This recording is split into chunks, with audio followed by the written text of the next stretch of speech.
भक्ति परिचय चैनल में आप सभी का स्वागत है। आप सभी को राधे राधे। वैदिक सनातन पंचांग के अंतर्गत प्रत्येक माह की 11वीं तिथि को एकादशी कहा जाता है। एकादशी को भगवान विष्णु को समर्पित तिथि माना जाता है। एक महीने में 2 पक्ष होने के कारण 2 एकादशी होती हैं, एक शुक्ल पक्ष में तथा दूसरी कृष्ण पक्ष में। तो आइए जानते हैं आश्विन मास में पड़ने वाली इंदिरा एकादशी व्रत के नियम के बारे में। पौराणिक मान्यताओं के अनुसार पितृ पक्ष में पड़ने वाली एकादशी तिथि को इंदिरा एकादशी कहते हैं। आश्विन मास में कृष्ण पक्ष की एकादशी तिथि को यह व्रत रखा जाता है। सनातन धर्म में सभी एकादशियों का महत्व है, लेकिन इंदिरा एकादशी पितृ पक्ष में पड़ती है, इसलिए इसका महत्व अधिक बढ़ जाता है। इस दिन किए गए व्रत पूजन पाठ से पितरों को स्वर्ग की प्राप्ति होती है। जातक इस दिन एकादशी का व्रत रखते हुए भगवान श्री हरि और देवी लक्ष्मी की पूजा अर्चना करते हैं। इंदिरा एकादशी व्रत रखने से पितरों को यमलोक से मुक्ति मिलती है। ज्योतिष शास्त्र के अनुसार श्राद्ध पक्ष में आने वाली इंदिरा एकादशी का पुण्य यदि पितरों को समर्पित किया जाए तो पूर्वजों को स्वर्ग की प्राप्ति होती है।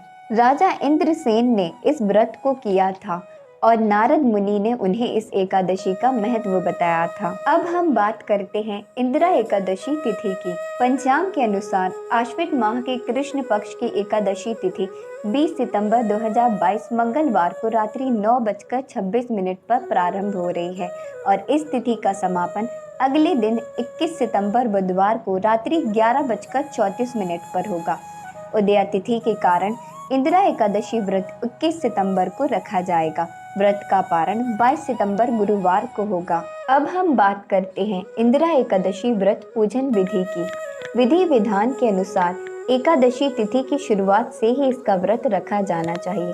एकादशी का व्रत रखने वाले मनुष्य को व्रत से एक दिन पूर्व दशमी तिथि पर सूर्यास्त के बाद भोजन नहीं करना चाहिए और रात्रि में भगवान श्री हरि का ध्यान करते हुए सोना चाहिए।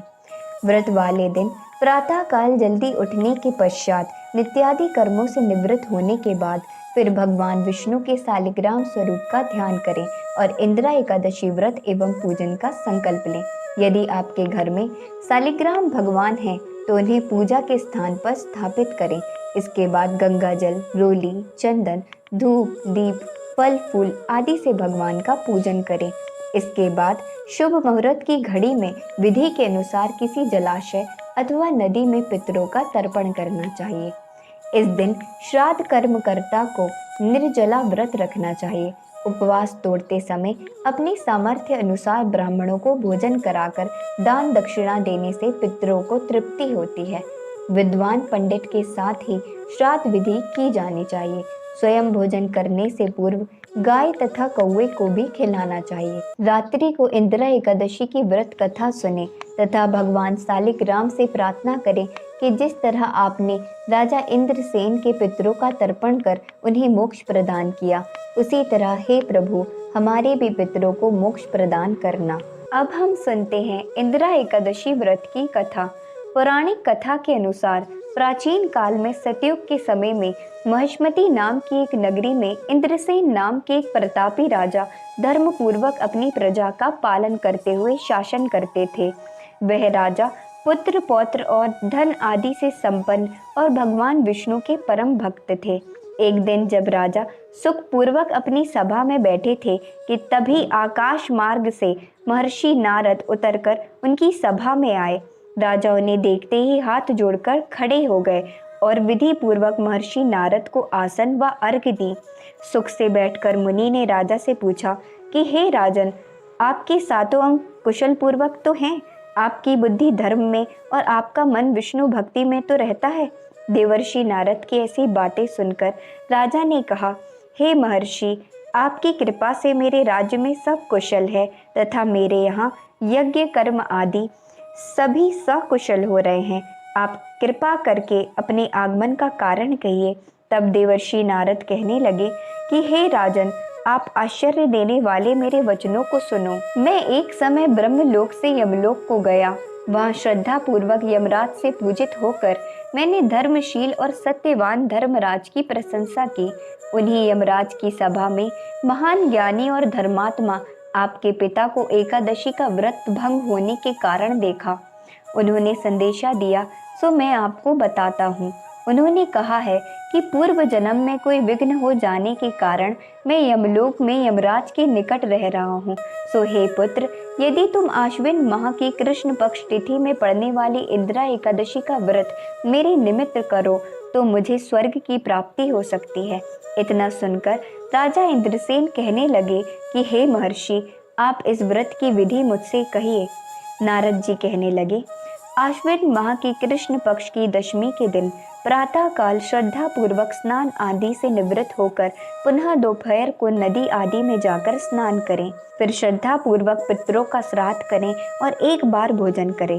प्रातः काल होने पर एकादशी के दिन दातून आदि करके स्नान करें। फिर व्रत के नियमों को भक्ति पूर्वक ग्रहण करते हुए प्रतिज्ञा करें कि मैं आज संपूर्ण भोगों को त्याग कर निराहार एकादशी का व्रत करूंगा। हे अच्युत, हे पुंडरीकाक्ष, मैं आपकी शरण में हूँ, आप मेरी रक्षा कीजिए।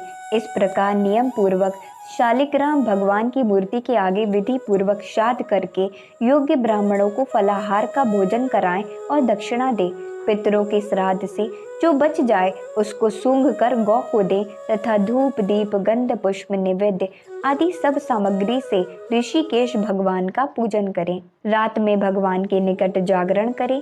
इसके पश्चात द्वादशी के दिन प्रातः काल होने पर भगवान का पूजन करके ब्राह्मणों को भोजन कराएं। भाई बंधुओं, स्त्री और पुत्र सहित आप भी मौन होकर भोजन करें। नारद जी कहने लगे कि हे राजन, इस विधि से यदि तुम आलस से रहित होकर इस एकादशी का व्रत करोगे तो तुम्हारे पिता अवश्य स्वर्ग लोक को जाएंगे।